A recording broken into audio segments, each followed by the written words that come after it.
자, 5월 22일 대한전선 차트 보겠습니다.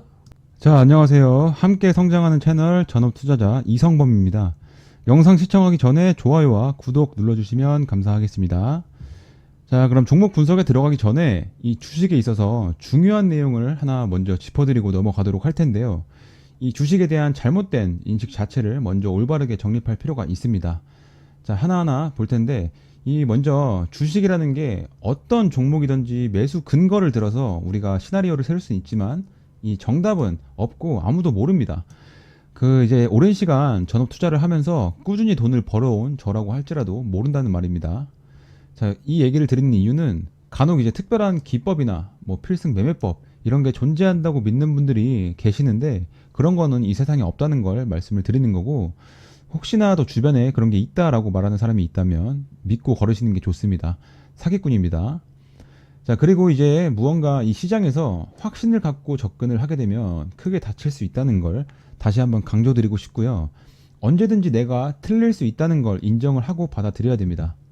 이제 고로 이 주식은 다양한 그런 근거를 바탕으로 상대적으로 높은 확률에 베팅을 하는 것이지 정답을 찾아서 베팅을 하는 게 아닙니다. 자, 시나리오를 세우고 예상을 하되 이제 대응에 집중을 해야 되는 겁니다. 우리는 그렇게 해서 리스크 관리를 해야지만이 계좌의 수익이 쌓여 나갈 수 있게 되는 겁니다. 그렇기 때문에 이 대응이라는 게 이 주식에서 개미들에게는 전부라고 해도 과언이 아닙니다. 그냥 전부라고 보시면 됩니다. 자, 이 아래에 적어두는 내용은 말이 너무 길어질 것 같아서 점차 어차피 알게 되실 내용이니까 한 번씩 머리에 좀 각인만 시켜 주시고요. 이 결론적으로 제가 이 바닥에서 이제 직접 경험을 하면서 느낀 것은 이 주식은 인간의 좀 본능을 거슬러야지 돈을 번다라는 겁니다. 이 손익비가 맞는 매매를 체득화를 하셔야 되고요. 이제부터 제가 그걸 도와드릴 겁니다.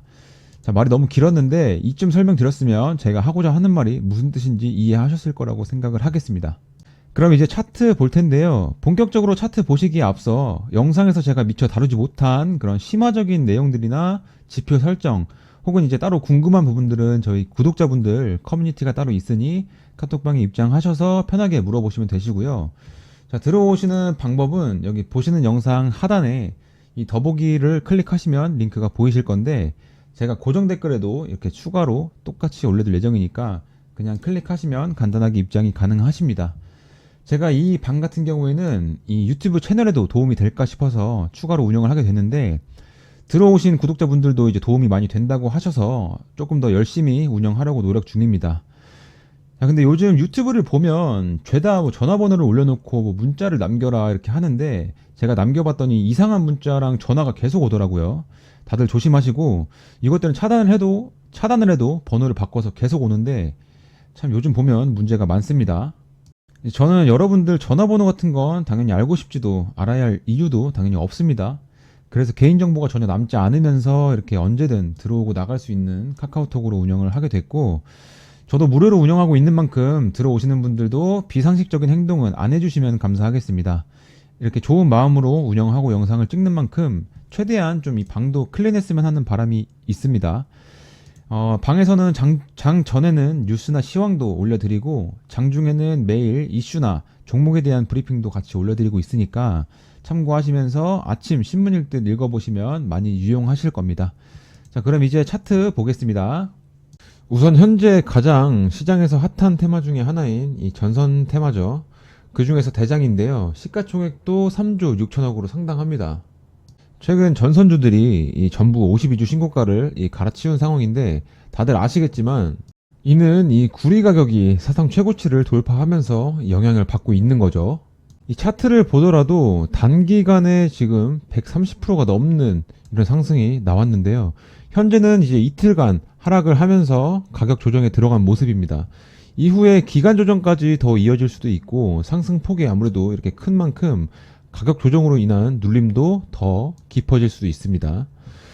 어쨌든 주식이라는 게 이 무한한 상승은 당연히 없고, 급격한 상승 이후에는 조정이 당연히 불가피한데요. 그렇기 때문에 이 리스크 측면에서는 현재 이 이틀 하락했다고 해서 무작정 매수를 하는 것은 당연히 문제가 있겠고요. 매수할 근거를 찾는 것에 초점을 맞춰야겠죠.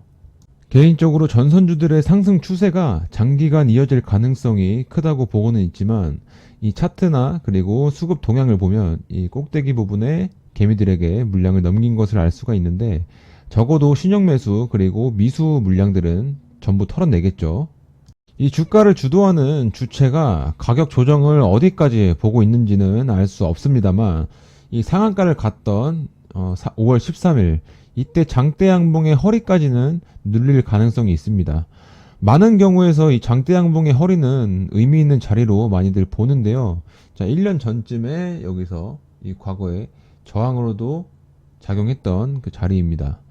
다만 한 번에 내려가기보다는 아무래도 워낙 강한 종목이고 거래 대금도 많이 실렸던 만큼 반등과 하락을 반복하면서 내려갈 가능성이 있습니다. 다르게 말하면 반등할 것 같은 그런 움직임을 하루 이틀 보여가면서 눌릴 가능성도 있기 때문에 대응에 취약한 분들이라면 특히나 조심해서 접근하는 게 좋겠습니다. 최대한 이 보유보다는 당일 단타, 즉 이 데이 트레이딩으로 접근해야 하는 현재 위치이고 흐름입니다.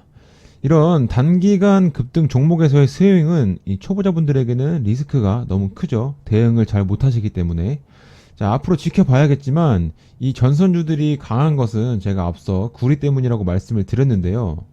역사적으로 이런 원자재 슈퍼사이클이 한번 돌게 되면 지속적으로 이제 수요가 증가하고 공급은 제약되면서 가격 상승 기간이 상당히 길어지는 특징이 있습니다. 그동안의 슈퍼사이클은 이제 주로 전쟁과 재건 그리고 급속한 산업화로 인해서 발생을 했습니다. 그 주기나 기간도 들쑥날쑥했고 예측하기도 어려웠죠.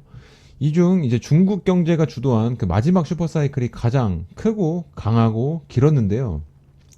이 구리 가격은 세계 경기 흐름을 워낙에 좀 민감하게 반영하는 성격이 있습니다. 그런데 이 구리가 요즘에는 이 글로벌 시장이 약화하는 그런 상황에서 가격이 급등을 했고 기존에 가장 큰 구리 수요처였던 이 중국 부동산 시장이 침체에 빠졌음에도 하락은커녕 지금 엄청난 상승세가 나오고 있는 거죠. 이런 상황이 연출되는 이유는 이 엄청난 양을 필요로 하는 구리 수요처가 늘어나는 상황이기 때문입니다. 그런데 이제 아무리 수요가 급증을 해도 이 공급이 뒷받침이 된다면 가격은 뛰지 않을 겁니다. 이 전기화의 주인공이라고 할 수 있는 이 3대 금속이 구리, 그리고 리튬, 니켈 이렇게 세 가지인데요. 이 구리와 다르게 이 리튬과 니켈 가격은 지난 1년간 오히려 하락을 했습니다. 이 전기차 수요가 예상보다 둔화한 탓도 있겠지만 이 리튬과 니켈 광산 개발이 조금 워낙에 몇 년 동안 활발하게 이루어졌죠. 그러면서 이 공급이 너무 빨리 증가를 해버렸기 때문입니다.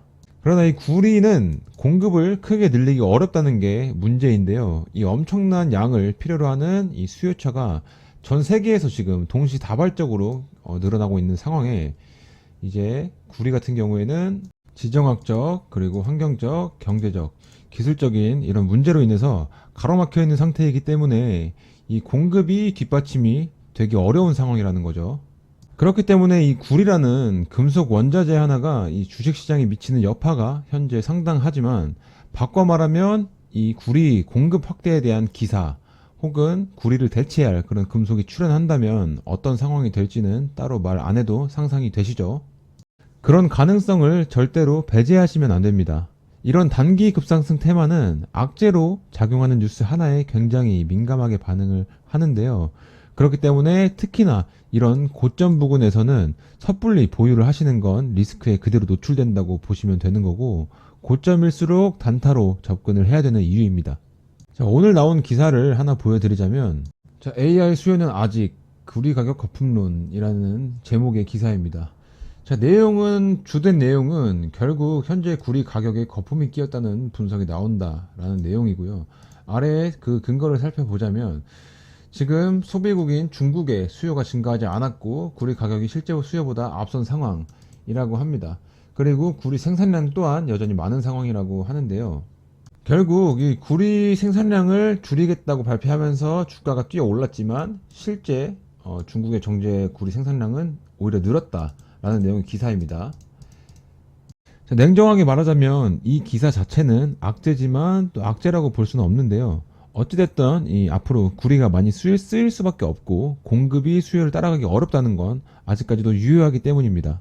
사실상 주가라는 거는 원체 이 선반영의 성격이 강하기 때문에 문제될 건 없습니다만 현 시점에서는 지금 큰 상승 이후에 그리고 지금 조정 단계에서 이런 기사까지 나왔기 때문에 단기적인 관점으로는 조심하셔야 됩니다. 단지 이 테마에 마침표를 찍을 만한 이유는 아니라는 거죠.